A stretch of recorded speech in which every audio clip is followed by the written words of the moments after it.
ध्यान से सुना सही। आम का पेड़, उस पर सुंदर फल लगते थे।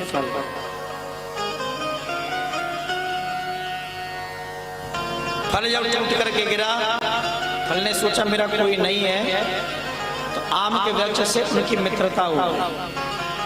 ध्यान है मेरी बात। उस फल की मित्रता आम के वृक्ष से हो गई। दूसरे जन्म में वो आदमी बना और वही आम के पेड़ के नीचे आके बैठ गया। जब आम के पेड़ के नीचे आके बैठ जाता, बैठने के तदुपरांत वो वृक्ष, फलदार वृक्ष, उस बच्चे को अपनी छाया देता। एक दिन उस पेड़ ने पूछा, लाला तू पढ़ भी ना जावे? उन्होंने कहा मैं बहुत गरीब हूँ, पढ़ने कैसे जाऊं? उन्होंने कहा ऐसा कर, मेरे जो पेड़ है ना, इस पेड़ पे जितने आम लगे हैं सब तोड़ ले जा, और तोड़ करके इनको बेच करके पैसा इकट्ठा हो जाएगा, तो तू अपनी पढ़ाई करना। उस बच्चे ने ऐसा किया, सारे फल तोड़ लिए और तोड़ करके बेच करके पैसा इकट्ठा किया और खूब पढ़ा लिखा। अब तो बहुत बड़ा पढ़ लिख करके इंजीनियर बना।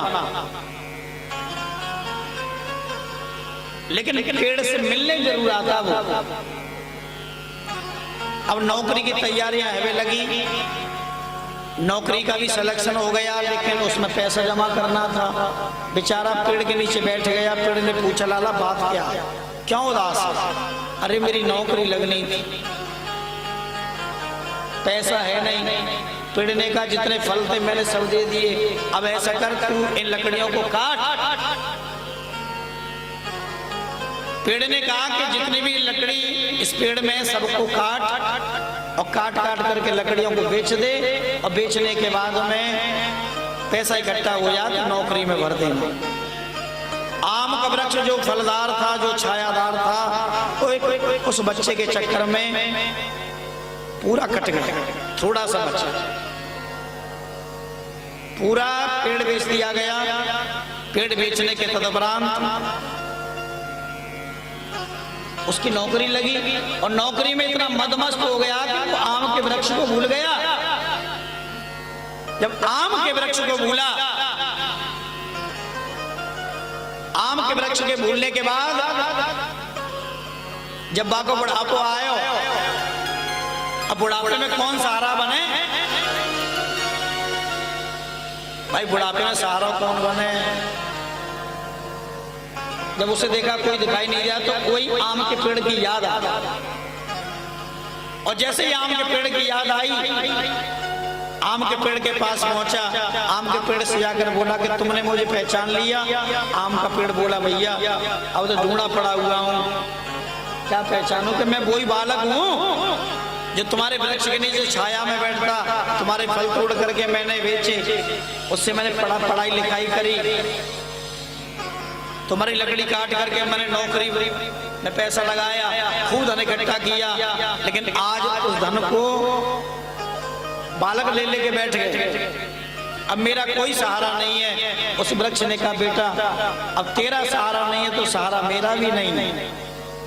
पहले छाया थी तो मैंने तुझे खूब छाया दी, पहले फल थे तो मैंने तुम्हारे पढ़ने लिखने के लिए फल दिए, और जब अब कुछ नहीं है तब तू आया है।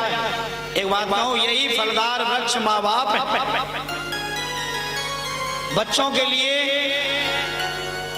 पूरा जीवन नौछावर कर देते हैं। वो फलदार पेड़ और कोई नहीं, माँ बाप पूरा जीवन उन बच्चों के लिए लगा दिया। और वो तो अपनी पत्नी को, बच्चों को लेकर हो गया अलग, और जब उसको भी कोई दिखाई नहीं देगा तो अंत में माँ बाप ही याद आएंगे। अच्छा, माँ बाप का हृदय इतना कोमल है, बालक लौट के आ जाए, अपने पास आ जाए तो हृदय भी उमड़ाता है, और अपने बच्चे को फिर हृदय से लगाते हैं। चाहे कितना भी बालक उत्पाती हो, चाहे उद्दंड हो, लेकिन माँ बाप बच्चे को हृदय से लगाते हैं। तो उस पेड़ से सीखो।